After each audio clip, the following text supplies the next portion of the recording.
Assalamualaikum warahmatullahi wabarakatuh. Balik lagi di channel Mang Adun.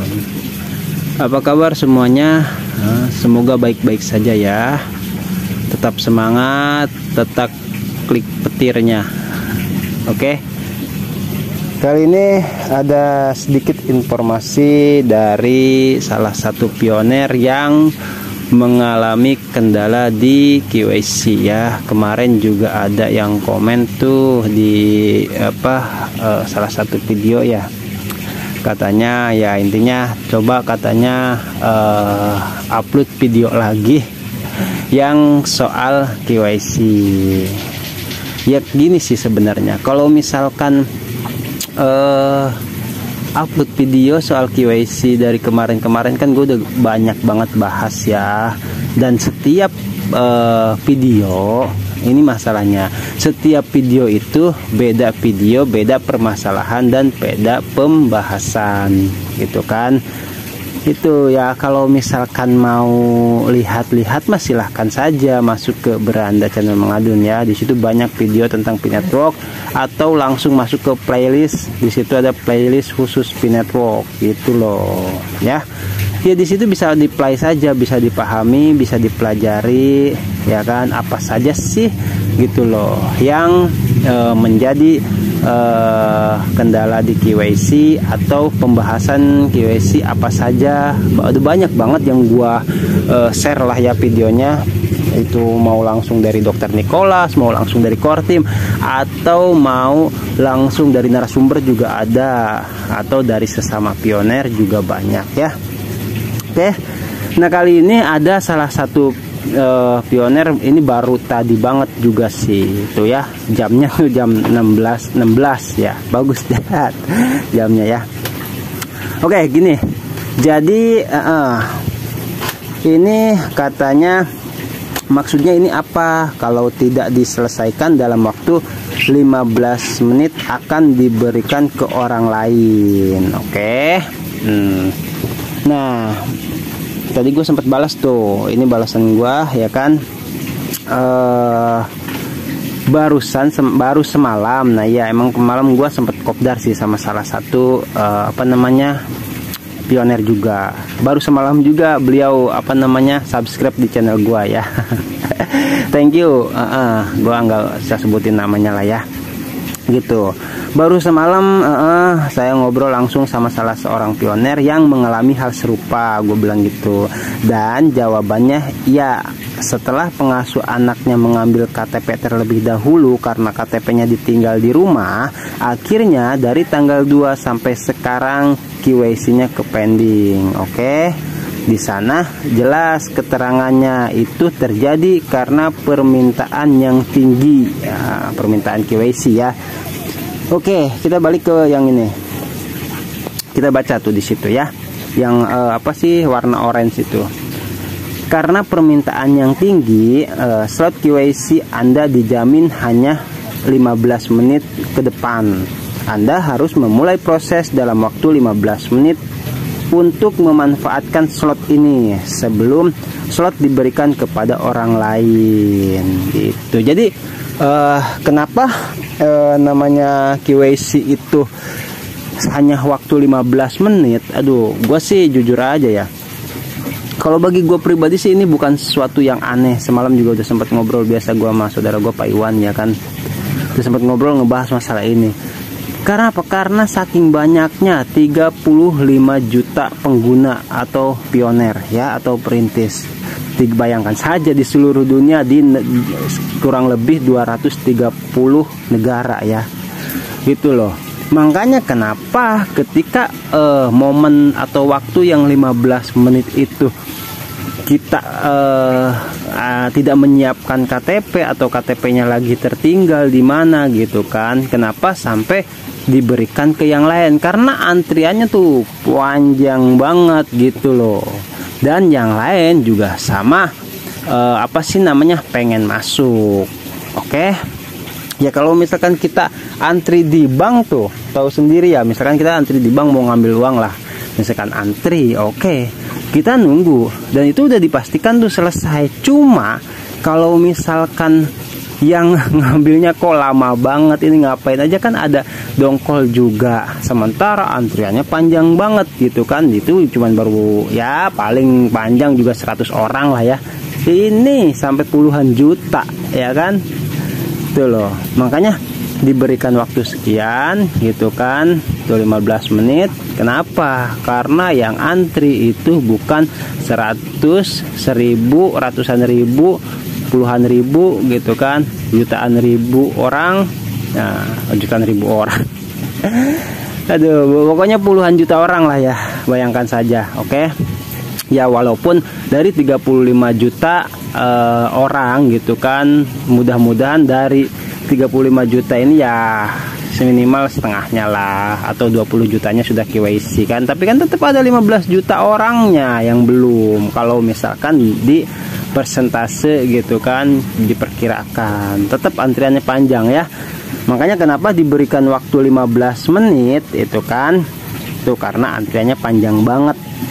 Oke, bisa dipahami ya, ini bisa dipahami mudah-mudahan. Nah, karena seperti itu, ini pengalaman langsung semalam, baru semalam gua, nggak usah gue sebutin dah namanya gitu kan. Gua berapa orang, gua, Pak Iwan, saudara gua, terus ada temen gua juga 2 orang, 5 sama beliau 1 orang ya. Tuh, jadi ini beliau yang cerita langsung. Jadi HP anaknya itu kan karena masih kecil ya, masih kisaran umur 5 tahunan lah, dipegang sama pengasuhnya kan untuk klik petir lah, namanya anak kecil mana paham kan gitu ya. Nah akhirnya atau pengasuhnya itu mungkin yang apa, didaftarkan referral juga gitu ya, gitu maksudnya pengasuh anaknya lah intinya kayak gitu. Karena KTP pengasuh anaknya ini kan nggak dibawa, ditinggal di rumahnya, pulang dulu ngambil, setelah balik lagi itu sudah hilang gitu loh. Intinya kayak gitu ya, sudah diberikan slotnya ke yang lain. Kesempatan, slot itu anggaplah kesempatan gitu. Makanya apa sih, ada yang mengatakan kesempatan itu tidak datang 2 kali kan gitu. Padahal kata seorang komika itu tidak seperti itu juga. Kesempatan datang kepada siapa yang tidak pernah menyerah untuk berusaha. Oke? Sama di kasus KYC ini juga seperti itu.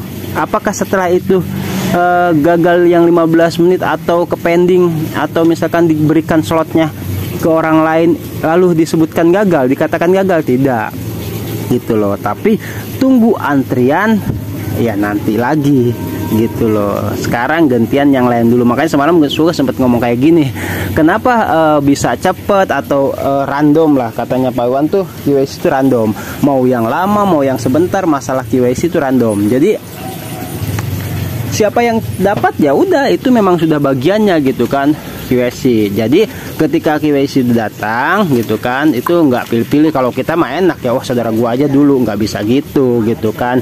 Nah disebutkan random gitu kan, oke nih datang ya kan KYC. Gue sampai membahasakan seperti ini gitu loh. Jadi kenapa harus sering-sering dilihat DP browser di ruang KYC?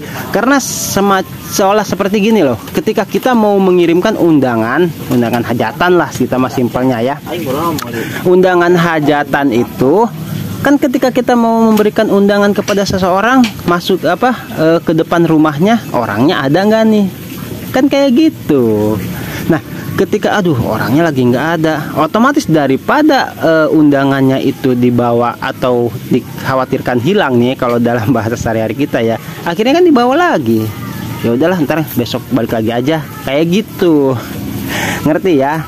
Itu kenapa diberikan waktu 15 menit, sering-sering ngelihat ke kolom KYC ya, atau ruang KYC itu. Oke? Terus solusinya bagaimana? Nah, di sini ada salah satu pionir juga memberikan solusi yang barangkali bisa dijadikan alternatif atau cara jitu ya. Tuh. Buat ya pionir yang mengalami hal serupa gitu kan. Katanya itu yang bawahnya komen gua ya, coba masuk ke profil, klik di sebelah kanan ada tulisan KYC kayak gitu. Terus ada yang komen lagi tetap nggak bisa masuk dalam tahap fotonya nggak kuat katanya gitu. Kalau dialihkan ke HP yang lain apakah tidak mempengaruhi ke proses KYC-nya para suhu kayak gitu kan. Nah ada yang balas tidak katanya gitu, karena ini kan masih dalam proses, makanya cepet tuh dalam jarak ketika dapat undangan dalam waktu 15 menit kita mau pindahkan ke HP. Ingat kata sandi, pokoknya password segala macam lah, atau ditautkan ke email atau ke verifikasi ke nomor telepon, kita ingat langsung kita pindahkan ya. Misalkan nih hanya sekedar untuk memverifikasi atau menyetujui atau mengisi undangan KYC itu gitu kan. Nah jadi terusnya bisa katanya nih ya yang berikutnya, tapi nanti kalau setelah lulus KYC keluar lagi dan hapus aplikasi Pi Network-nya itu ya, atau Pi browsernya gitu. Kita HP yang dipakai yang HP awal nambang gitu. Oke, terima kasih. Saya coba di HP yang lain katanya seperti itu ya. Nah, ini apa sih namanya? Mungkin bagi yang lain bisa tanda tanya ya, kenapa bisa enggak dipindahkan ke HP yang lain. Ini dalam sebenarnya pencobaan, cuman ada yang bilang bisa. Nah, yang bilang bisa ini karena mungkin sudah mengalami gitu loh, dia sampai bisa mengatakan apa namanya bisa ya, tapi nanti kalau setelah lulus katanya KYC-nya keluar lagi tuh ya kan dari HP yang dipakai untuk verifikasi KYC itu ya gitu loh. Terus hapus katanya yang aplikasi Pi browser atau Pi Network-nya itu, karena kan tidak boleh ada dua akun, satu orang tuh cukup satu akun. Seperti yang kemarin gua bilang ya, kalau misalkan dua akun, yang verifikasi yang HP satunya HP satunya, yang verifikasi KYC yang satunya siapa? Kan satu orang tuh membuat video atau foto kan kayak gitu, satu orang wajahnya sama. Kalau ada wajah yang sama gitu kan itu mustahil gitu loh. Nah itu bisa dikategorikan sama Kortim itu akun palsu.